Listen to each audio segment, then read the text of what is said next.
முதலமைச்சர் இன்று பிரதமரை சந்திக்க டெல்லி பயணித்திருக்கிறார் முதல் முறையாக.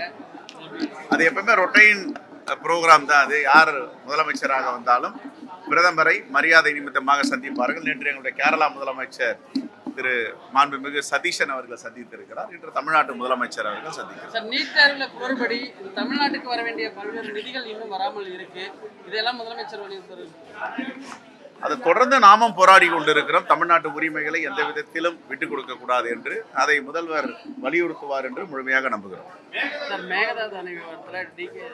மேகதாது விஷயத்துல எங்களுடைய தமிழ்நாடு காங்கிரஸ் கமிட்டியுடைய முடிவு தமிழ்நாட்டு மக்களுக்காக, தமிழ்நாட்டு மக்களுடைய வாழ்வாதாரத்திற்கு எதிராக கர்நாடக அரசு செயல்பட்டால் நாங்கள் அதை எதிர்ப்போம்.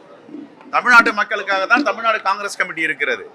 ஆகவே கர்நாடகா காங்கிரஸ் கமிட்டி எதை செய்தாலும் தமிழ்நாடு காங்கிரஸ் கமிட்டி அதை ஏற்றுக்கொள்ளும் என்று பொருள் கிடையாது. இதை கடுமையாக கண்டித்திருக்கிறோம், எதிர்க்கிறோம். தமிழ்நாட்டு வாழ்வாதாரமும் தமிழ்நாட்டு உரிமையும் எந்த விதத்திலும் தமிழ்நாடு காங்கிரஸ் கமிட்டி விட்டுக் கொடுக்காது. தமிழ்நாட்டு மக்களோடு, குறிப்பாக விவசாய பெறக்கூடிய மக்களோடு நாங்கள் அவர்களுக்கு உறுதுணையாக இருக்கிறோம்.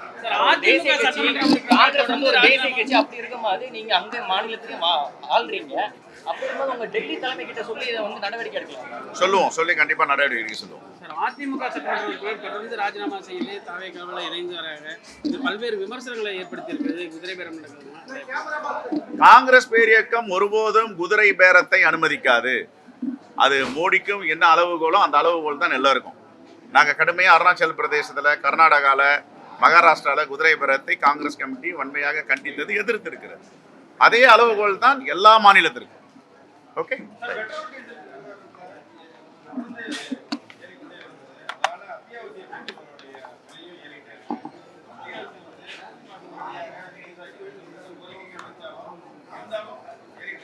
நாங்கள் ஏற்கனவே சொன்ன 5 மாநில தேர்தலுக்காக பெட்ரோல், டீசல், கேஸ் விலையை உயர்த்தாமல் இருக்கிறார்கள்.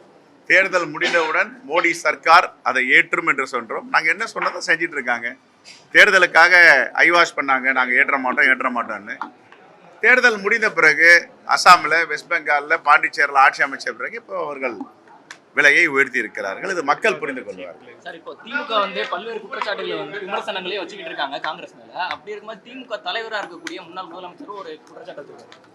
பாஜக எதிர்ப்புங்கிற காங்கிரஸ் ஒரு நிலைப்பாடு பல்லிழிக்கிறது அப்படின்னு சொல்லி ஒரு குற்றச்சாட்டு வச்சிருக்காரு, விமர்சனம் வச்சிருக்காரு. இந்தியாவிலேயே பாஜகவை எதிர்க்கின்ற ஒரே தலைவர் எங்களுடைய தலைவர் ராகுல் காந்தி தான்.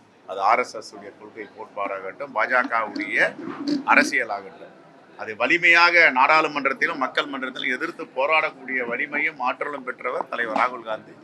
இந்த விமர்சனங்கள்லாம் ஒருபோதும் ஈடுபடாது. வைக்கிற குற்றச்சாட்டை எதுக்குன்னா, என்டிஏ கூட்டணியில இருந்த அதிமுக எம்எல்ஏக்கள் தாவேக்கால ஐக்கியம் வராங்க.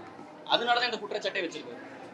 நாங்கள் தான் அதை கண்டிச்சிருக்கிறோமே. ஏற்கனவே நாடாளுமன்ற உறுப்பினர்லாம் சொல்லியிருக்காங்க. குதிரை பேரத்தில் தமிழ்நாடு காங்கிரஸ் கமிட்டியுடைய அளவுகோல் மற்ற மாநிலங்களுக்கு என்ன பொருந்தமோ அதே அளவுகோல் தமிழ்நாட்டுக்கும் பொருந்தும்னு ஏற்கனவே அவங்க விலக்கி சொல்லியிருக்காங்க. Okay, thank you.